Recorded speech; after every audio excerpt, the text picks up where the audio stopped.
Andy and Paul, both of you are just, well, ecstatic. You can't quite believe you're here.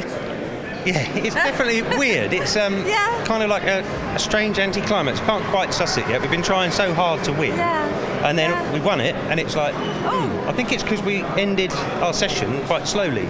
So we weren't actually scrapping right the way to the end. But no, it's a great feeling, isn't it, to get this one in the bag. It's absolutely fantastic. You know, we do deserve the win. It was a hard win that we won today because the conditions were absolutely awful. You know, the 20 minutes at the start of the race was on a safety car. Crazy. It was a real labour of love in a way with this race because of everything that was going on out there on the track, and you just kept on. Yeah, and I think that was what it was all about, not doing anything silly. And at the end, for Andy, we just radioed and said, look, we're 3 laps ahead, so just drop your laps by 10 seconds a lap, which is really hard.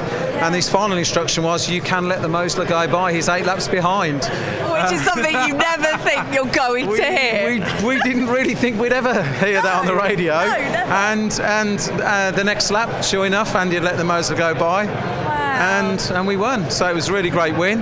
But what we want to do now is we want to go to Rockingham and we want to race in the dry, because we haven't raced the new Aston Martin with slicks on yet. It's ridiculous all you asked for, that one thing to be able to. And here, you said before, it's all waterlogged, wasn't it? At one point, very, very wet. Yeah, at the beginning. Once it cleared, it was quite good, and then it rained again. I mean, you weren't sure what it was going to do. No. But in a way, it's quite good because for us having not a lot of time in the car in the dry, we're not right on the ultimate pace of it yet. Yeah. So to be in the wet, it gives us a little bit of a chance to really push, show what we can do in the wet, and then, you know, put a few laps on the other ones. So it's good. And for Rockingham, all you're wanting right now is the weather to be nice and kind. It would be nice, wouldn't it, to see a bit of summer, seeing it in summer.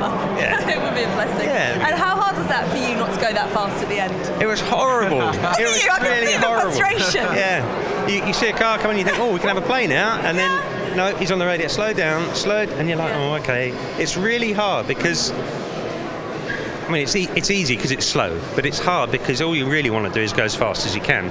So trying to slow down and save the tyres and get on the wet stuff and just keep going for that amount of time, you sort of get a little bit itchy, you know, especially when you know you've lost fastest lap and you think, I wonder if I could do that one, you know. But it was probably a bit optimistic because that was on Inters, I think, or slicks even. So I think it was good. It was great. It's just a weird way to finish a race. I'm not used to finish. We're normally scrapping right to the end, aren't we? For sure we are. And this puts us P1 in class and third in the championship by just 1 point, I think, if the maths is right in my head. So we got a little bit to do at the next round, and we'll keep pushing. The only thing we can really do is do what we just did, do the best effort that we can at every event and see how we end up. That's what we're going to do. So. Well, look, congratulations. You both deserve it. You really, really do. Well done. Thank you. Thank you. Brilliant. Thanks.